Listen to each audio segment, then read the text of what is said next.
Hello guys, welcome to my channel In Focus Study. So as we know, exam हमारे अब तो 3-4 over हो चुके हैं। ठीक है, नेक्स्ट एग्जाम हमारा कंपनी लॉ है BCOE 108 या फिर इसको ECO 8 भी बोल सकते हैं हम। ठीक है, सो मैंने प्रीवियस में एक वीडियो अपलोड करी थी, उसमें मैंने फर्स्ट चैप्टर के PY के क्वेश्चन डाले थे जो प्रीवियस ईयर के थे। ठीक है, सो मैं अब प्रीवियस ईयर के क्वेश्चन के साथ साथ आंसर भी अपलोड करने जा रहा हूँ। ठीक है, अब मैं आंसर के साथ ही वीडियो बनाया करूँगा। ठीक है, और हिंदी मीडियम वालों के लिए देखो मैं बना सकता हूँ, लेकिन हिंदी मीडियम की ना क्या बोलूँ, बहुत ज़्यादा प्रॉब्लम है। एक तो बुक्स नहीं है मेरे पास हिंदी मीडियम की, और ऊपर से फिर क्वेश्चन उसके अलग से मुझे राइट करने पड़ेंगे। तो आप इससे अगर देख सकते हो इंग्लिश मीडियम से आप ट्रांसलेट कर लो हिंदी मीडियम। ठीक है, क्योंकि मैं इंग्लिश मीडियम की बनाऊंगा, हिंदी मीडियम के लिए फिर मेरे पास भी अभी टाइम नहीं है, बहुत कम टाइम है। ठीक है, मुझे भी एग्जाम की प्रिपरेशन करनी है अपने। ठीक है, तो देखो मैं यहाँ पे आपको डिस्कस कर लेता हूँ। देखो मैंने प्रीवियस वीडियो में आपको यही सब क्वेश्चन लिखवाए थे। ये रहे क्वेश्चन, यहाँ से स्टार्ट है हमारे।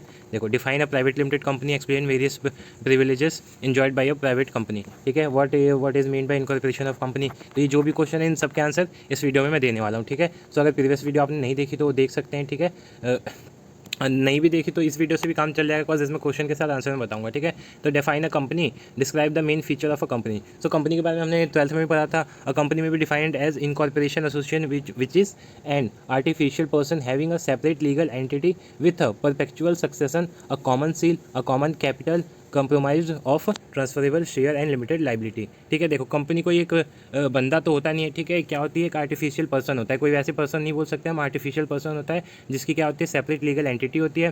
ठीक है, कॉमन सील होती है उसकी एक। ठीक है, कॉमन सील के बारे में पूछा जाता है, कॉमन सील क्या होती है। ठीक है, कॉमन सील, कॉमन कैपिटल। ठीक है, और लिमिटेड क्या होती है, लाइबिलिटी होती है। ठीक है, तो आप ये डेफिनेशन आप याद कर सकते हैं, लिख सकते हैं। ठीक है, इसमें ये नहीं है भरते जाओ, इसमें आप बना नहीं सकते। क्या ही बनाओगे इसमें, ये बताओ। बनाने की कोई जरूरत नहीं है, आपको डेफिनेशन याद करनी है और फिर उसके मेन जो चीज़ें हमें, जैसे फीचर पूछा है तो आप फीचर से स्टार्ट कर सकते हो। ठीक है, अगर आपको देखो बनाने के अलावा इसमें आप क्या कर सकते हो, लाइक आर्टिफिशियल पर्सन है तो इसके अंदर आप डीपली थोड़ा सा एक्सप्लेन कर दो, आर्टिफिशियल पर्सन क्या होता है, सेपरेट लीगल एंटिटी क्या होती है, तो ये आप कर सकते हो। ठीक है, सो देखो यहाँ पे आप ये नोट कर सकते हो। अगर आपको और ज़्यादा रीड करना है तो यहाँ पे इनके सारे पॉइंट जो हैं वो लिखे गए हैं, और जो फेमस पर्सनस हैं उन्होंने भी उनके हिसाब से क्या क्या डेफिनेशन हो सकती है वो है। अब देखो इसके बाद क्वेश्चन जो था इसके फीचर, तो देखो क्रिएशन ऑफ लॉ, कंपनी से क्या होता है, लॉ बनता है। ठीक है, company is legally recognise as a company only when it is incorporated और registered under Companies Act. Minimum number of member भी रिक्वायर्ड होते हैं इसमें। ठीक है, तो ये सब चीज़ें होती हैं। पहला क्या होता है, क्रिएशन ऑफ लॉ होता है, ये हमारा फर्स्ट पॉइंट है। सेकंड पॉइंट क्या है, आर्टिफिशियल पर्सन। देखो अभी मैंने बताया था, आप डेफिनेशन में भी इसको एक्सप्लेन कर सकते हो, बाकी वैसे भी इसको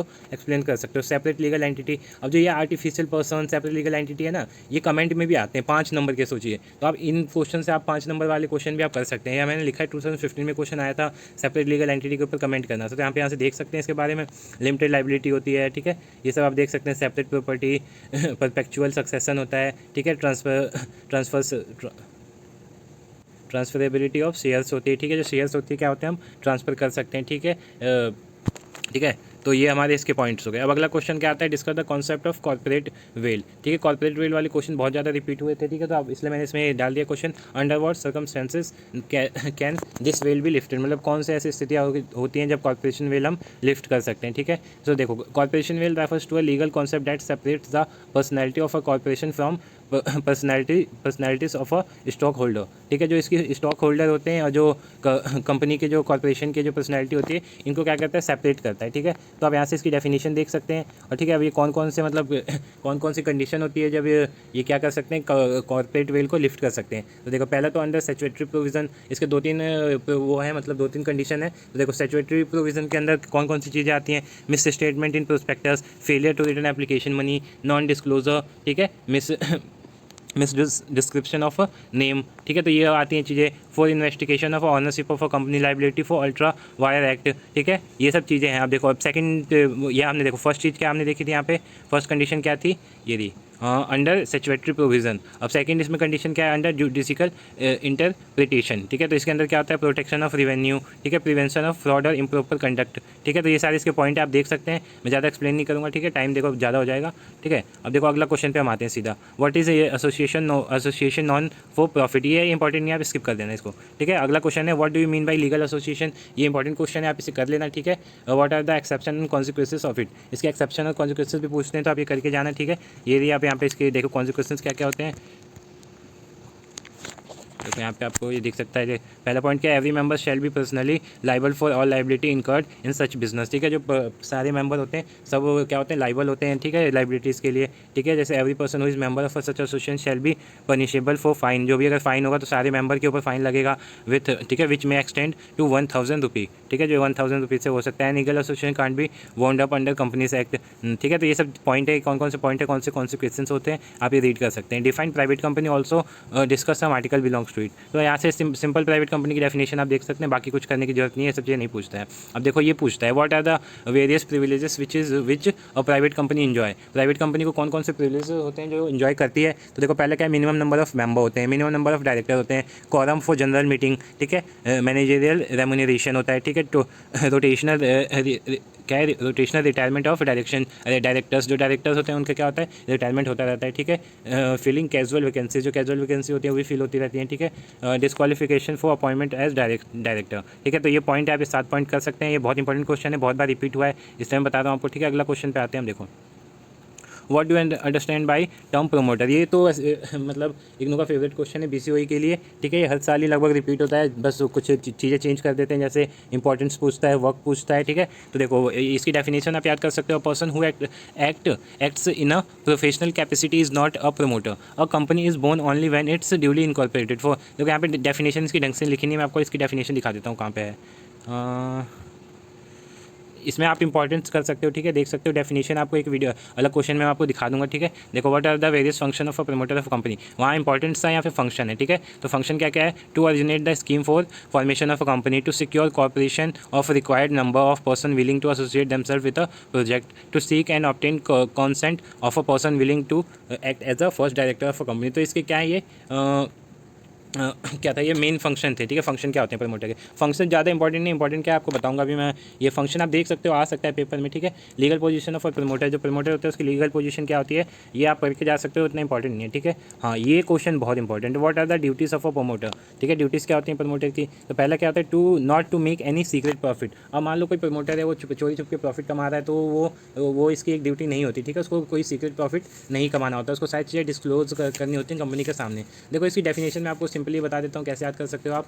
देखो प्रमोटर क्या होता है, देखो the promoter is a neither a trustee nor a agent of a company, but he has a fiduciary relationship with the company. अब फिड्यूसरी क्या होती है, ये प्रोनाउंसिएशन में गलती हो जाएगी, आप देख लेना क्या होता है इसका मतलब, रिलेशन ये रिलेशन होता है। ठीक है, किसके बीच, मतलब रिलेशन होता है, ट्रस्ट होता है। ठीक है, कॉन्फिडेंस होता है कंपनी और प्रमोटर के बीच में। ठीक है, तो पहला पॉइंट क्या है इसका, ड्यूटीज़ का, not to make any secret profit. अगला पॉइंट क्या है, to make full disclosure to the company of all relevant. ठीक है, सारी चीज़ें का डिस्क्लोजर करना होता है, कुछ छुपा के नहीं रखना होता है। Not to sell on property without information, जो भी कंपनी की प्रॉपर्टी होते हैं बिना इन्फॉर्मेशन के सेल नहीं करना होता है। Duties of promoter toward future allotters, जो फ्यूचर अलॉटर्स होते हैं शेयर के, तो उस पर उसका भी काम होता है। ठीक है, किसका, ये प्रमोटर का होता है। ठीक है, तो ये 4-5 पॉइंट है प्रमोटर के, तो आप यहाँ से कर सकते हैं। अगला क्वेश्चन आता है, what are the various documents that are required to be filed with the registrar for the purpose of incorporation of a company discuss. ठीक है, तो पहले कौन कौन से डॉक्यूमेंट होते हैं, एमओए होता है, एओए होता है। ठीक है, एमओए का मतलब मेमोरेंडम ऑफ एसोसिएशन, ये भी पूछता है क्या होता है एक्सप्लेन करने के लिए। आर्टिकल ऑफ एसोसिएशन पूछता है। ठीक है, मतलब इन डॉक्यूमेंट्स की जरूरत होती है। Affidavit by subscribers to the memorandum and first director. ठीक है, अगला क्वेश्चन क्या है, अगला पॉइंट क्या है, list of person who have agreed to become the first director of the company should also be filed। ठीक है, अगला क्या है, एड्रेस ऑफ कम्युनिकेशन, ये भी चीज़ होनी चाहिए, स्टैट्यूटरी डिक्लेरेशन भी होना चाहिए इसमें। ठीक है, तो ये सारे पॉइंट है जो हमारी क्या होते हैं, मैंने क्वेश्चन क्या बताया था इसका, कि मेमोरेंडम ऑफ एसोसिएशन जो होता है। ठीक है, कौन कौन से डॉक्यूमेंट चाहिए होते हैं। ठीक है, किस चीज़ के लिए, इनकॉर्पोरेशन ऑफ कंपनी के लिए। ठीक है, कौन कौन से डॉक्यूमेंट चाहिए होते हैं। अगला क्वेश्चन क्या है, what is mean by certificate of incorporation, what are the effect of registration. ठीक है, मैंने बताया था आपको इनकॉर्पोरेशन ऑफ सर्टिफिकेट को, इससे क्वेश्चन आता है, सर्टिफिकेशन से आता है। ठीक है, और क्या क्या इसके इफेक्ट होते हैं रजिस्ट्रेशन के। ठीक है, तो आप ये क्वेश्चन रीड कर सकते हैं। ठीक है, मैंने इसे देखो मैं इसकी PDF भी डाल दूँगा। ठीक है, टेलीग्राम पर डाल दूँगा, आप वहाँ से जाके डाउनलोड कर सकते हैं, फिर वीडियो के डिस्क्रिप्शन में भी डाल दूँगा, वहाँ से आप डाउनलोड कर देना। ठीक है, तो आप इसके पॉइंट देख सकते हैं क्या क्या है। और इसमें एक क्वेश्चन है जो हर साल आता है, वो मैं बताता हूँ आपको, उसका आंसर मतलब उसके 3-4 पॉइंट है, आप वो कर सकते हैं। हाँ देखो, what do you understand by term winding up से आप क्या समझते हैं? What are the difference between winding up and dissolution? What are the different modes of winding up of a company? कौन कौन से मोड होते हैं, डिफरेंस क्या होते हैं? तो ये वाइंडिंग अप से रिलेटेड सारे क्वेश्चन कर लेना। ये 7वें 8वें नंबर पे आएगा, सीधा 10 नंबर का आएगा और हर साल आता है, रिपीट क्वेश्चन है। मतलब ये तो फेवरेट भी है बोल सकते हैं, प्रमोटर भी आता है, ये भी आता है, ठीक है। प्रमोटर सेकंड नंबर पे आता है, फर्स्ट सेकंड नंबर पे, ये 7th 8 नंबर पे आता है, ठीक है। तो आप यहाँ से वाइंडिंग अप का पूरा देख सकते हैं, याद कर सकते हैं नोट्स बना के, ठीक है। ये रहे इसके पॉइंट्स, ठीक है। अब मोड्स ऑफ वाइंडिंग अप यहाँ पे दे रखा है, ठीक है। फर्स्ट क्या है? वाइंडिंग अप बाय ट्रिब्यूनल, ठीक है। अगला पॉइंट क्या है इसमें? देखो सेकंड पॉइंट क्या है, इसके पॉइंट देख सकते हैं, ठीक है। ये रहे। अब देखो ये भी पूछता है कि who can file petition for winding up के लिए कौन पिटिशन फाइल कर सकता है? तो देखो पहले क्या, कंपनी फाइल कर सकती है, यानी क्रेडिटर कर सकते हैं, ठीक है। कंट्रीब्यूटर्स भी कर सकते हैं, ठीक है। बाई रजिस्ट्रार ऑफ कंपनीज भी कर सकते हैं, ठीक है। तो ये होते हैं। अब वॉलंटरी वाइंडिंग अप क्या होता है, आप यहाँ से रीड कर लेना, ये भी कई बार पूछ लेता है, ठीक है। बाकी तो ये इंपॉर्टेंट नहीं है, ठीक है। ये तो ऐसे मैंने इसमें डाल दिया था। अब ये क्वेश्चन पूछता है व्हाट इज़ प्राइवेट कंपनी, और डिफरेंस क्या होता है प्राइवेट और कंपनी के, प्राइवेट और पब्लिक कंपनी के बीच में। तो डिफरेंस मैंने शॉर्ट में दे रखा है, आपको ज़्यादा लंबा याद करने की ज़रूरत नहीं है। देखो मेंबर्स कितने होने चाहिए प्राइवेट में? Minimum 2, maximum 200। और पब्लिक में कितने होने चाहिए? मिनिमम 7 होने चाहिए और मैक्सिमम की कोई लिमिट नहीं होती, ठीक है। नंबर ऑफ डायरेक्टर तो प्राइवेट के लिए 2 होने चाहिए, ठीक है। और मिनिमम इस पब्लिक के लिए 3 होने चाहिए, ठीक है। अब देखो इश्यू ऑफ प्रोस्पेक्टस, ठीक है। तो नेट, ठीक है, इनको किसी इशू करने की ज़रूरत नहीं होती है, ठीक है। लेकिन पब्लिक कंपनी को जो प्रोस्पेक्टस होता है वो इशू करने की ज़रूरत होती है, कंपलसरी होता है इनका। ट्रांसफ़र ऑफ शेयर, ठीक है। तो ये फ्री लिफ्ट ऑफ शेयर होता है इसमें, और does not permit lift off share without prior permission, ठीक है। पब्लिक डिपॉजिट नो, इसमें नहीं होता है, प्राइवेट में नहीं होता, पब्लिक में होता है। तो ये पॉइंट्स थे इंपॉर्टेंट्स, आप देख सकते हैं, ठीक है। मैं ये देखो, ये मैंने क्वेश्चन फर्स्ट चैप्टर के थे, इसमें से 30 मार्क्स का तो मैं आपको लिख के दे सकता हूँ। 50 में से 30 नंबर का फर्स्ट चैप्टर से रिपीट होते हैं क्वेश्चन, ठीक है। 30 नहीं होगा तो 25 मार्क्स हो जाएगा या फिर 20 मार्क्स हो जाएगा। मिनिमम 20, मैक्सिमम 30 मार्क्स इस वीडियो से आप गेन कर सकते हैं अपने एग्जाम में, ठीक है। तो जो इंपॉर्टेंट क्वेश्चन थे मैंने मेंशन कर दिए इसमें, ठीक है। और इसकी PDF मैं देखता हूँ, डिस्क्रिप्शन में डाल दूंगा या फिर टेलीग्राम पे डाल दूंगा, वहाँ से आप डाउनलोड कर सकते हैं, ठीक है। सो वीडियो अच्छी लगी हो तो लाइक करना, शेयर करना, दोस्तों को भी भेजना, उनकी भी हेल्प करना, ठीक है। और मुझे मोटिवेट करने के लिए वही जो मैं हमेशा बोलता हूँ, सब्सक्राइब कर देना चैनल को, कमेंट कर देना एग्जाम कैसा गया। एग्जाम हो जाता है, बताता नहीं है कोई कैसा जाता है कैसा नहीं, हेल्प हुई वीडियो से यानी, ठीक है। तो you can give me feedback, ठीक है, अबाउट एग्जाम की कैसा गया कैसा नहीं गया, ठीक है। सो थैंक यू इतना टाइम देने के लिए, वीडियो देखने के लिए।